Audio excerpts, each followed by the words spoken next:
Of the magazine Tehzeeb Aklaq can be briefly described as follows.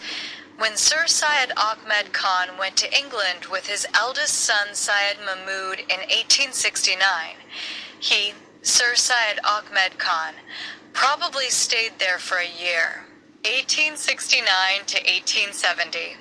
During this period, he had the opportunity to study the famous magazines there, namely the Tatler, the Spectator, and the Guardian.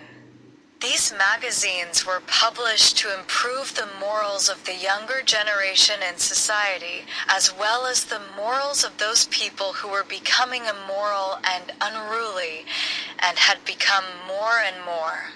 Among other qualities of these magazines, there was also this quality that there was humor in it. So the people of England used to read these magazines with great enthusiasm and also enjoyed them. So in this way, these magazines were great pioneers of social reform in every respect.